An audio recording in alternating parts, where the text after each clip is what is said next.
give you a more close-up view of how to use the endless hoop, I've loaded this design. It was the one I used to create the edging for these pantaloons, and the ruffle you see here, that's all done with that design. I've changed the colors to make it a little darker so that you can see it easier on my fabric.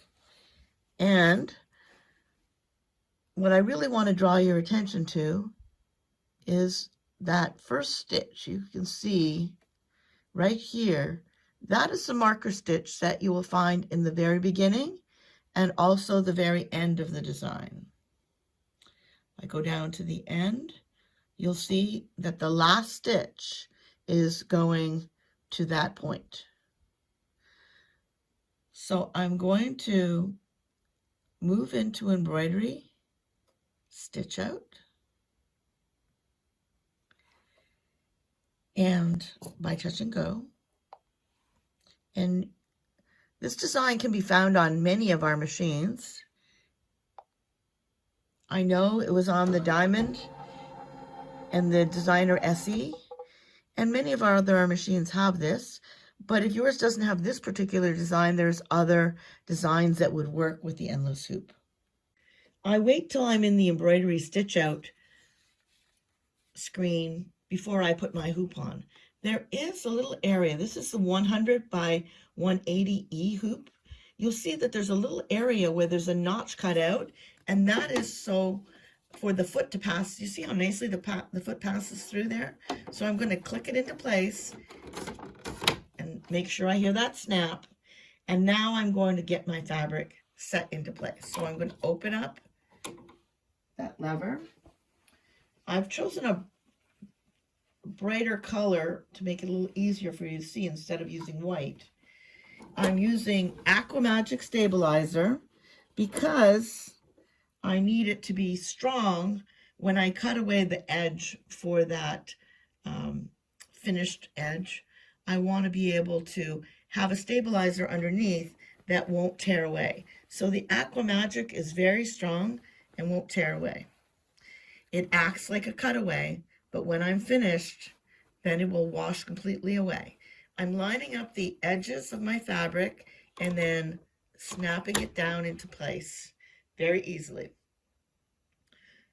The first stitch is the stitch up in that corner, ready to put my marker in. Now, I don't really need the marker on this end because there isn't anything going on the other side, but when it comes to the bottom, that marker is going to be very important. Some designs have a corner marker, like an L shape. Some of them just have one stitch that goes in a couple of times to the same area.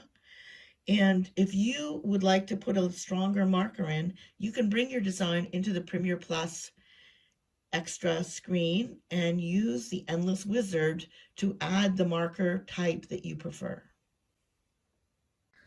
So I'm on the third color. After the second color, I cut away the fabric away from the edge of the scallop, and I'm just finishing up the stitching. And as we come to the end, you're going to notice that after it does the last scallop, it'll come over here and put a needle into the marker and stitch a couple of stitches, and then we'll be ready for the next step.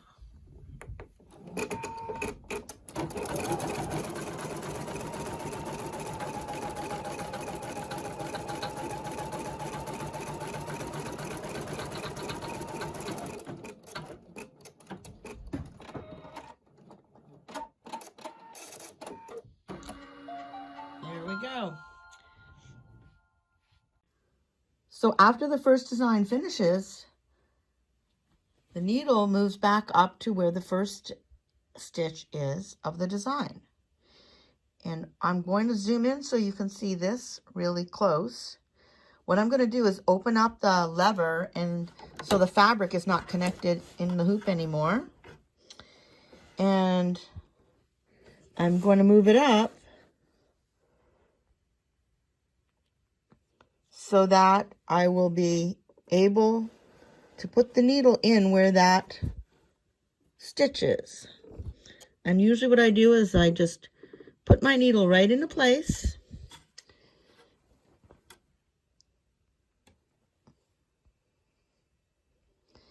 And then I line up along the edge of the hoop, that bar that's there, and lock it back into position.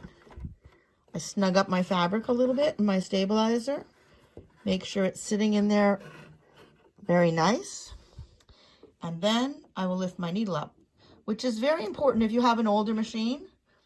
On our newer machines, if you accidentally forgot, our Designer Epic and our Brilliance 80 has the ability to pick up the needle on its own. It knows that it's in the fabric.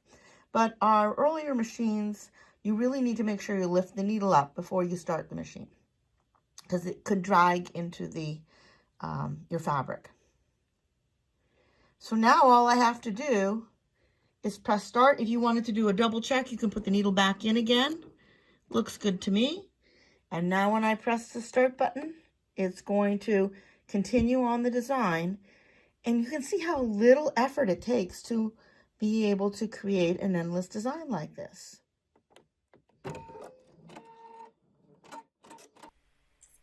Well, now that you've seen how to use the endless hoop, I wanted to show you how you can make your own endless designs. In Premier Plus 2 Embroidery, Ultra or Extra, we have a wizard called the Endless Wizard. The first thing we're going to do, though, is select the hoop that we want to use. I'm going up to Change Hoop and select the Mega Endless Hoop and touch OK.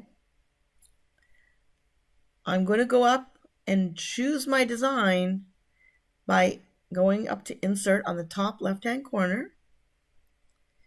And I know the design I used for the dress that I did was found in Stitch 2, Frames and Embroiders. And if you scroll down another row, you'll see there it is, the flower scroll. So I select it and touch Open, and it will bring it into the hoop.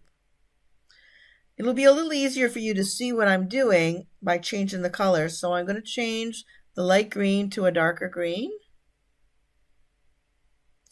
And I'm going to change the pink to a brighter pink by touching Color Select. And then the color that I want. Maybe I want one a little lighter, so I select that. To make the most out of this hoop, though, it would work better if the design was rotated the other way. So I'm going to touch Rotate 45 degrees twice. And now I'm set to go to my Endless Wizard. On the top line, you will notice next to the Home button is the wizards. And when I select it, I will see Endless Wizard just underneath the word Wizard. So I opened it by selecting it. And now you'll see that there are two designs that will fit into this hoop. And the markers, this is the start marker and this is the end marker. Over on the left, you can change that configuration. This is the way I usually use it.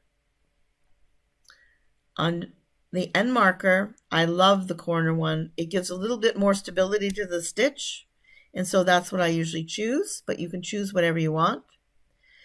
I also like to have the marker both in the beginning and the end. And under the gap options, maybe you decide you don't want to have the two designs touching. You can decide how far you want the gap to be. If I change the gap to 10, you'll notice that there's quite a bit of space here. Not only did it open the space here, but it also added the space to the end marker and the beginning marker. So now when you continue going, that space will be the same for the entire line of the design. For what I'm doing, I'm going to get rid of that and have the designs touching because I thought that looked best. But every design is different, and that's up to you to make that choice. I just love how easy it is to turn any embroidery design into an endless design. Even if you're using, I'm going to touch OK and close it down. Even if you are using a larger hoop, like a 360 by 200 hoop, you can still put those endless markers on your design. So I hope for those of you that have Premier Plus 2 Extra or Ultra, that you try turning your own embroidery designs into endless designs and get the most out of your endless hoop. Here's a last look at the project that was inspired by that endless hoop. I'll give you a little bit of a close-up. And look at the quilt behind that. Isn't that beautiful? Now that is a design that you could use in the borders with an endless hoop, but when you're quilting in the middle, you need to use your regular hoops or the metal hoops. And this works perfectly with the metal hoop.